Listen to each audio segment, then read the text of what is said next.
Olá, sejam todos muito bem-vindos a mais um vídeo aqui do nosso canal, Chayana, filha dele, trazendo para você a palavra de Deus de uma maneira simples para que você possa compreender da melhor maneira possível.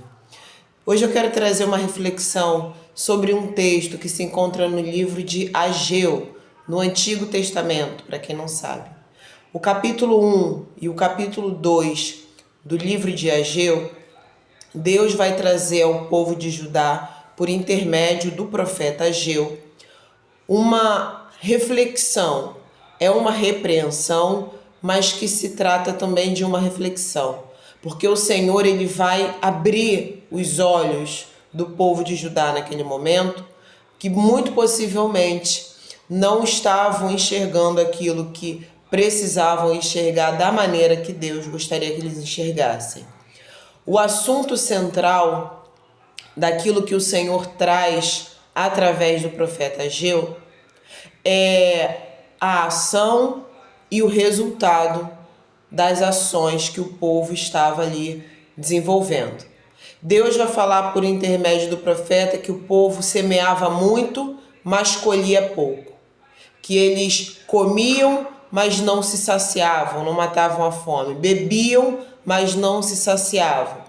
Eles se vestiam, mas a roupa não os esquentava.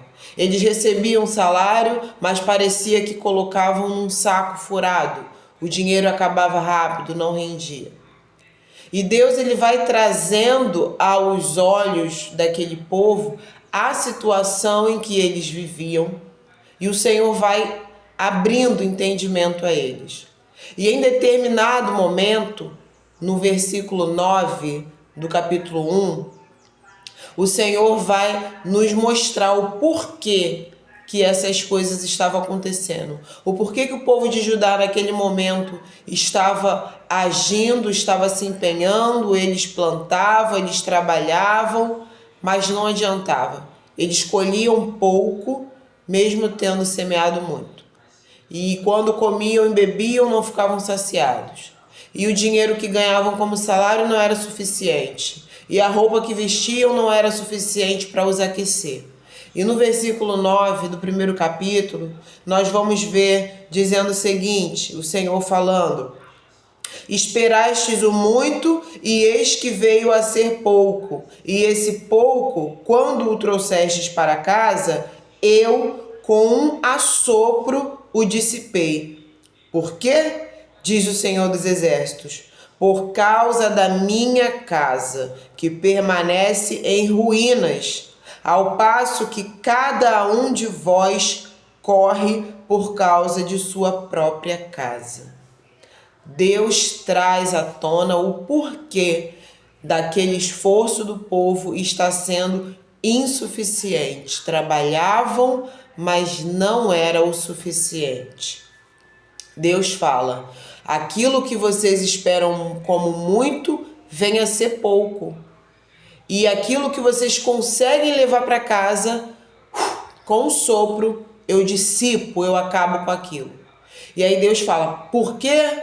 Por que que isso acontece? Por que que eu faço isso? Por causa da minha casa. A minha casa continua em ruínas, enquanto cada um de vocês corre, se esforça para cuidar da casa de vocês. Enquanto a minha casa está destruída, vocês correm para embelezar a casa de vocês. Enquanto a minha casa está em ruínas, vocês correm para levar coisas para embelezar a casa de vocês. Enquanto a minha casa está derrubada, vocês correm para levantar ainda mais a casa de vocês. Por isso, o que vocês semeiam muito, vocês colhem pouco. E o salário que recebem é como se fosse num saco furado. O que vocês comem e bebem não é suficiente. Nem a roupa de vocês é suficiente para aquecê-los. E o que vocês conseguem levar para casa, com um sopro, eu acabo. Por causa da minha casa, que permanece em ruínas. O Senhor está ali se referindo ao templo que tinha sido destruído pelos inimigos e que depois de muito tempo continuava destruído, porque o povo dizia: não, ainda não é tempo de edificar a casa do Senhor. Não, ainda não chegou o tempo de edificar a casa do Senhor. enquanto todos corriam e se esforçavam para deixar suas próprias casas bonitas, decoradas, arrumadas, com objeto de decoração, com fartura, de comida, de bem, enquanto a casa de Deus estava em ruínas. Por isso o Senhor começou a sabotar o trabalho daquelas pessoas. Se a minha casa permanece em ruínas, não será a casa de vocês que ficará bonita, ficará embelezada, enquanto a minha está no pó. Gente, primeiro ponto, Deus não é vingativo, Deus é vingador. Qual a diferença? O vingativo se vinga de maneira ou proposital ou até um pouco mais grave do mal que lhe fizeram. O vingador, ele faz a justiça contra aquele que fez o mal. Então veja bem, Deus é óbvio que gostaria e desejaria prosperar a vida dos habitantes de Judá. Afinal de contas, o povo de Judá é descendente de Judá, um dos filhos de Jacó, servo de Deus, descendente de Isaac, o filho da promessa, descendentes do Abraão, o servo do Senhor, que Deus fez a promessa a ele. Então é óbvio que Deus gostaria de abençoar o povo de Judá, porque é o povo de Deus, que no futuro virá a ser chamado do povo dos judeus. Só que como um pai que ama o seu filho, o Senhor também quer nos ensinar e nos corrigir. Não se dá um presente a um filho que está fazendo besteira. Você primeiro corrige o filho, para que quando ele começar a fazer a coisa boa, você venha e dê o presente. Então, Deus estava ensinando ao povo de Judá o que era a prioridade. Primeiro, o povo deveria se preocupar e se ocupar em reedificar, em levantar novamente o templo do Senhor. Era um lugar para o povo ir orar e que o Senhor iria ouvir a oração do povo e abençoar o povo. Era um lugar extremamente importante, que estava ainda em ruínas, porque o povo dizia que ainda não estava na hora de reedificar o templo do Senhor. Leia o capítulo 1 e o capítulo 2 do livro de Ageu e você vai ver a negligência do povo em deixar para depois. Ainda não está na hora de reedificar o templo do Senhor. Ainda não chegou esse momento. Ah, mas já chegou o momento de eu embelezar a minha casa. Ainda não é tempo de reedificar o templo do Senhor. Ah, mas é tempo de eu arrumar a minha casa, embelezar a minha casa, deixar a minha casa farta com muitas coisas. Para o Senhor ainda não é tempo, mas para mim mesmo já chegou o tempo. Nós precisamos entender que isso que aconteceu com o povo de Judá é o que acontece conosco também. Se você não dá prioridade para as coisas de Deus, se você não dá prioridade a trabalhar para o Senhor, aquilo que você fizer para você mesmo não prosperará como você espera e como você precisa. Porque você está se colocando como se você fosse alguém mais importante do que Deus.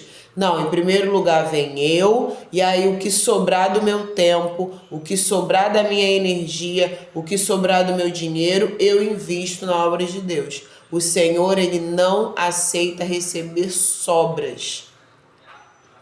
Então, toda vez que você agir como o povo de Judá, não, ainda não está na hora de eu trabalhar para Deus, ainda não está na hora de eu me decidir a entregar a minha vida ao Senhor.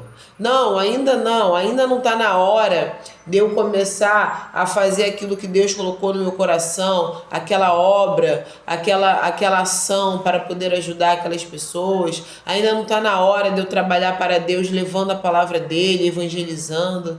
Não, ainda não está na hora de eu fazer isso, mas Tá na hora de eu arrumar minha casa, tá na hora de eu investir no meu negócio, tá na hora de eu investir na minha aparência, tá na hora de fazer aquela viagem.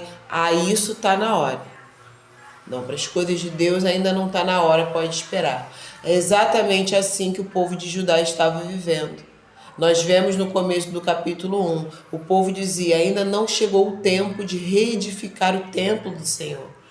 Enquanto isso, no versículo 9, o que Deus fala? Cada um de vocês corre pela sua própria casa. Correr demanda o quê? Demanda esforço, demanda tempo, demanda suor, demanda empenho. Deus está falando, todos vocês estão entregando suor, força, empenho, tempo, dedicação. Todos estão correndo pelas suas próprias casas, enquanto a minha casa permanece em ruínas. Por isso, o muito que vocês esperam venha a ser pouco, e o que vocês conseguem levar para casa, com um sopro eu acabo. Gente, reflita-se na sua vida. Você não tem vivido como o povo de Judá naquela época. As coisas de Deus, pode esperar, ainda não é tempo. As minhas coisas é para já, tem que ser agora. Reflita se você não está vivendo assim. Peça que Deus abra os teus olhos para você compreender. Peça perdão ao Senhor e dê prioridade a Deus. Lembre que o Filho dele, nosso Senhor Jesus Cristo, deu prioridade para a sua vida ao invés da vida dele. Deu prioridade para você não sentir dor ao invés dele sentir dor. Jesus te deixou em primeiro lugar, ele te priorizou. E por que você tem deixado ele como último lugar na sua vida? Como as últimas coisas na sua vida? Por que a sua namorada ou namorado, marido ou esposa, filhos ou saúde, investimentos, empresa, emprego, viagens, sonhos, casa, amigos, por que tudo vem em primeiro lugar e por último as coisas de Deus? Busque em primeiro lugar as coisas de Deus. Aí sim, aquilo que você fizer para você ou para os outros, você será abençoado. Quando o profeta Ageu levou essa mensagem e o povo entendeu o que eles estavam fazendo e se arrependeram, passaram a trabalhar para o Senhor disse para eles: coragem, vocês estão vendo como o templo está agora? Aqueles que viram no passado como ele era, a glória de como ele era, e vocês comparam ao que vocês estão vendo agora, é como se não fosse nada, mas coragem. Trabalhem, se esforcem, porque a glória da segunda casa será ainda maior do que a da primeira casa. Deus estava mostrando a eles a recompensa. Se esforcem, trabalhem para reedificar o templo, porque a glória que ele tinha no passado será menor comparada à glória que essa nova casa terá. A glória da segunda casa será maior do que a da primeira. Quando você coloca Deus em primeiro lugar na sua vida, tudo na sua vida que você perdeu, tudo na sua vida que acabou, que foi destruído, se você colocar Deus na sua vida em primeiro lugar, tudo aquilo que foi destruído na sua vida será menor comparado à glória que Deus dará nessa nova etapa, na nova casa, no novo relacionamento, no novo emprego, na nova saúde, na nova vida. A glória da segunda casa será maior do que a da primeira. A glória daquilo que vier a acontecer agora será maior do que aquilo que você perdeu. Bote Deus em primeiro lugar, porque você também será abençoado com isso. Envia esse vídeo, envia essa palavra, manda para a sua família, para os seus amigos e nos acompanhe diariamente aqui no nosso canal. Se Deus permitir, até o próximo vídeo e que Deus te abençoe.